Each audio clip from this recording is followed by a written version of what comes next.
스페셜 에듀 민법 담당 이건호입니다. 반갑습니다.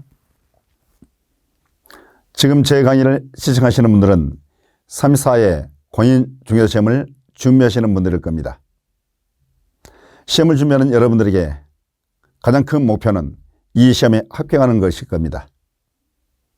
반드시 여러분들은 이 시험에 합격을 하시길 진심으로 기원을 드리겠습니다. 자, 공인중개사시험에서 이런 불문율이 있습니다. 민법 잘하시는 분들은 대부분 다 합격합니다. 그러면 여러분들이 이 시험에 합격을 하기 위해서는 민법을 잘 하셔야 되겠죠. 그렇다면 우리는 민법을 어떻게 하면 잘할 수 있을까?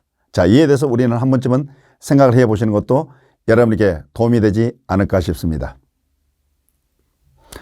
자, 그러면 민법에 관한 본론적 내용을 들어가기 앞서서 3.3에서 민법이 과연 어떻게 출제가 됐는지 그 출제 경향과 그에 맞춰서 우리는 어떻게 학습을 해야 되는 이 학습 방향에 대해서 간단하게 여러분에게 설명을 좀 드려볼까 합니다.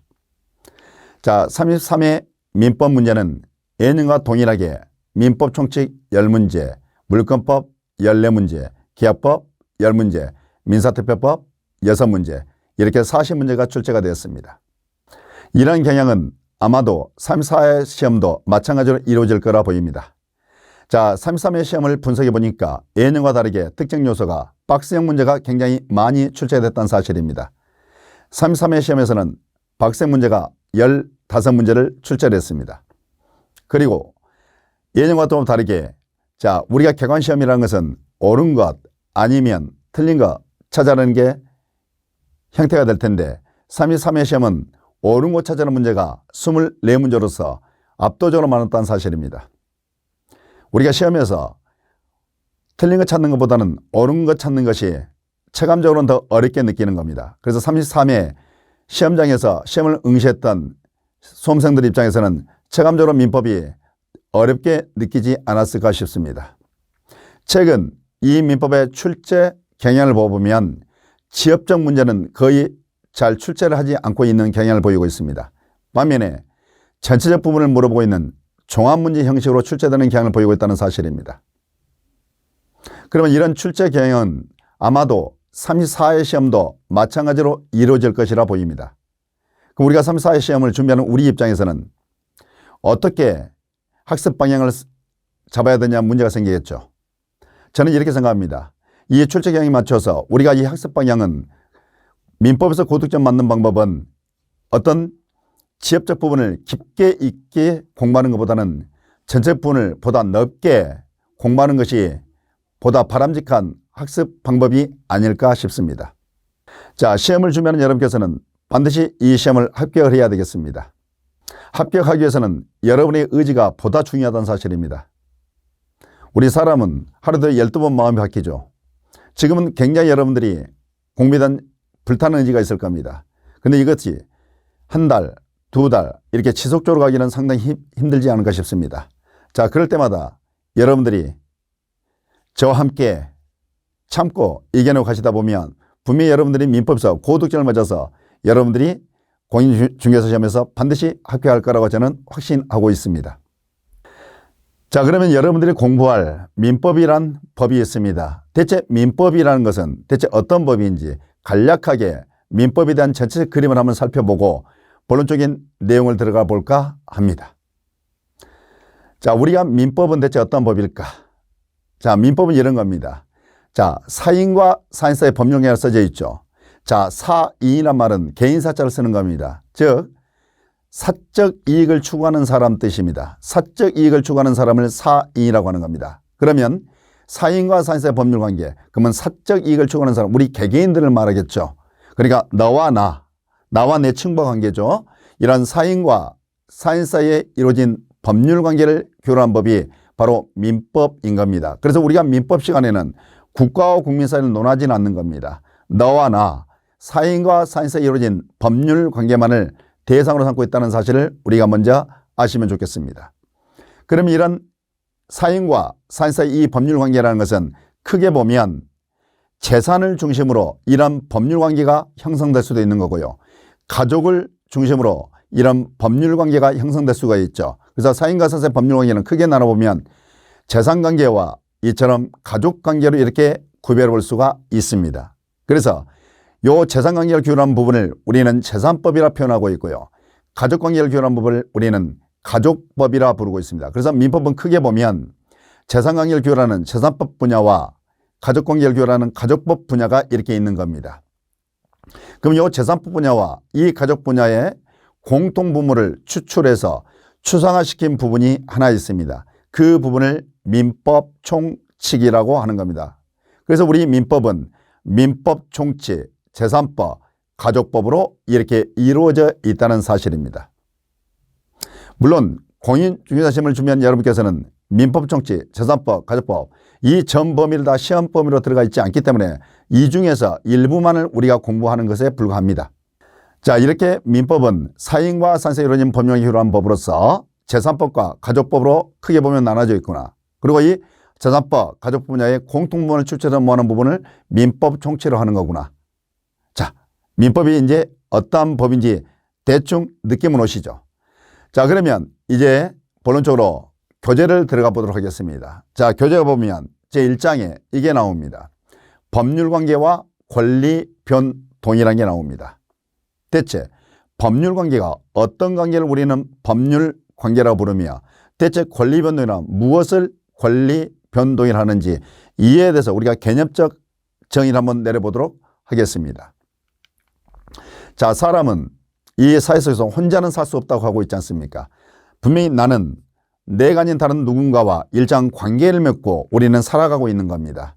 그게 이웃관계일 수도 있고 그게 친구관계일 수도 있고 그게 부부관계일 수도 있고 그게 연인관계도 있을 수 있죠. 그러면 이런 친구관계나 이웃관계나 이런 연인관계들은 다 우리 사회생활 속에서 이루어지는 관계 아닙니까? 그래서 이걸 우리가 총칭해서 인간들의 생활관계라고 이렇게 부르고 있습니다. 자, 우리 인간들의 생활관계는 규범에 의해서 규율을 받습니다. 자, 규범이라는 단어가 등장하네요. 자, 규범은 여러분들이 뭐라고 이해하시면 되냐면 규칙이라고 이해하시면 됩니다. 자, 무슨 뜻이냐면 자, 우리가 두 팀이 있습니다. 두 팀이 축구 시합을 한다고 가정합시다. 그럼 우리가 경기 규칙이 없다면 정상적인 축구 시합이 이루어질 수가 없겠죠. 마찬가지로 우리가 이 사회에서는 한 사람이 아니라 여러 사람이 같이 더불어 사는 사이 아닙니까? 그러면 나름대로 이 삶에 대한 규칙이 없다라면 이 사회가 무질서하고 정상 삶을 살기가 상당히 힘들어지겠죠. 그래서 규칙이 필요하겠죠. 그걸 우리는 규범이라는 표현을 쓰는 겁니다. 그래서 우리 인간들의 생활관계는 규범에 의해서 규율을 받더라 이 말입니다. 그러면 이 규범의 종류가 굉장히 다양하게 있습니다. 여러분 들어보셨을 겁니다. 도덕이라는 규범을 들어보셨죠. 법이라는 규범도 들어보셨죠. 관습이라는 규범도 들어보셨을 겁니다. 그러면 이때 우리 인간들의 생활관계는 규범에 의해서 규율받는데 이때 도덕이라는 규범에 의해서 혹은 법이라는 규범에 의해서 이렇게 규율을 받습니다. 이때 인간들의 생활관계 중 도덕이라는 규범에서 규율받는 생활관계를 우리는 인간관계라고 표현하는 겁니다. 반면에 법이란 규범에 의해서 규율받는 생활관계를 법률관계라고 표현을 하는 겁니다. 그러면 지금 제가 우리 인간들의 생활관계를 크게 두 개로 구별을 해봤습니다. 인간관계와 법률관계를 나눠봤죠. 그러면 우리 인간들의 생활관계를 무엇을 기준으로 인간관계, 법률관계 구별했죠. 어떤 규범에 의해서 규율을 받느냐. 즉 도덕이라는 규범에 의해서 규율을 받는 관계라면 인간관계가 되는 거고 법이란 규범에 의해서 규율을 받는다면 무슨 관계? 법률관계가 되는 겁니다. 그러면 자, 법이라는 규범에서 규율받는 생활관계를 법률관계를 한다. 자, 이것은 이제 알겠다는 거죠. 그러면 대체 우리가 법률관계라는 것은 너와 나 사이에 어떤 모습으로 관계를 맺고 있을 때 이런 관계를 우리는 법률관계라고 하냐는 거죠. 그랬더니 자, 권리와 의무로 이루어진 관계가 있습니다. 권리와 의무로 이루어진 이 관계를 우리는 법률관계라고 부르는 겁니다. 그래서 앞으로 여러분께서는 권리와 의무로 이루어진 관계를 무슨 관계를 한다? 법률관계라고 하는 겁니다. 그러면 지금 여러분 권리란 단어가 등장했습니다. 의무란 단어가 등장했죠. 대체 권리가 뭐냐는 거죠. 의무가 뭐냐는 거죠. 자, 우리가 이렇게 질문을 던지면 막연하게 질문을 던지면 대답이 상당히 옹색해지는 거죠. 자, 여러분들은 오늘 이 순간부터는 권리가 뭐야? 라고 누가 물으면 이렇게 답을 해주시면 됩니다. 힘이야 라고 대답해 주면 됩니다. 그럼 의무가 뭐지? 라고 하면 의무는 구속이야 라고 이렇게 여러분들이 대답해 주시면 되겠습니다. 자, 권리는 뭐라고요? 힘인 겁니다. 의무는 뭐라고요? 구속이 됩니다. 자, 이런 노래도 들어보셨죠? 아름다운 구속. 아름다운 구속이 어디가 있습니까? 구속은 다 싫은 거죠. 그러면 좌우지간 법이란 규범에 의해서 결부받는 생활관계를 법률관계라는 거고, 이 법률관계라는 것은 권리와 의무로 이루어진 관계를 무슨 관계를 한다? 법률관계를 한다. 이때 권리는 뭐라고요? 힘. 의무는 뭐라고요? 구속. 자, 사전적 정의도 이렇습니다. 권리란 일정한 이익을 향유하게 한 법률이 부여한 힘이다 이렇게 얘기합니다. 자, 의무라는 건 뭐라고 되냐면 법에 의해서 강제되는 구속을 우리는 의무라고 표현합니다. 그래서 여러분들은 권리는 뭐라고요? 힘. 의무는 뭐라고요? 구속. 자, 이처럼 권리와 의무로 이루어진 관계를 법률 관계라고 부르는 거구나. 자, 그러면 자 봅시다. 우리 인간들의 생활 관계가 있습니다. 자, 우리 사람들의 생활 관계는 고정되어 있을까요? 변할까요? 잘 모르시겠다고요? 자, 예를 들어서 A라는 사람과 B라는 사람이 처음 만났습니다.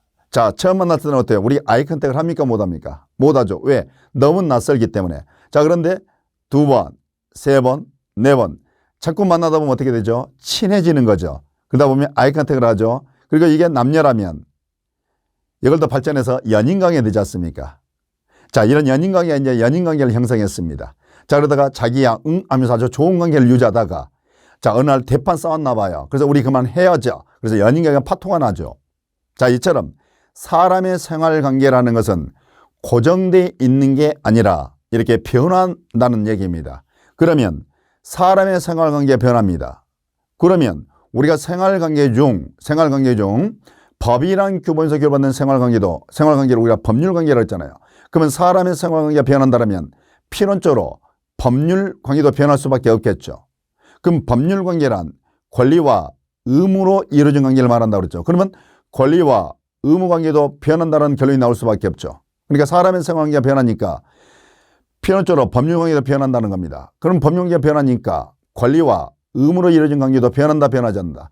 변한다는 겁니다. 그럼 우리가 권리와 의무관계에 변하는데 자, 여기서 우리는 의무를 좀 생각하고 권리를 중심으로 설명을 좀 드려보도록 하겠습니다. 그러면 권리관계가 변한다는 겁니다.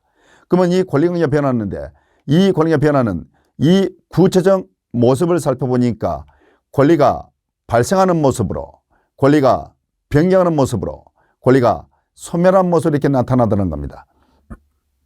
그럼 이제는 권리의 발생의 모습, 권리의 변경의 모습, 이 권리의 소멸의 모습을 우리는 한 단어로 뭐라 표현하냐면 권리변동이라고 부른다는 얘기입니다.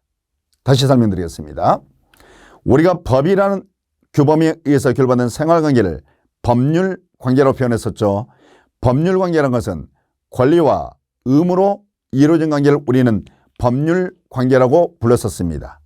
그러면 사람의 생활관계가 고정되어 있는 것이나 변한다고 그랬죠. 그러면 사람의 생활관계가 변하기 때문에 필연적으로 법률관계도 변할 수밖에 없겠죠. 그럼 법률관계가 변하니까 이런 권리와 관계도 변한다, 변하지 않는다.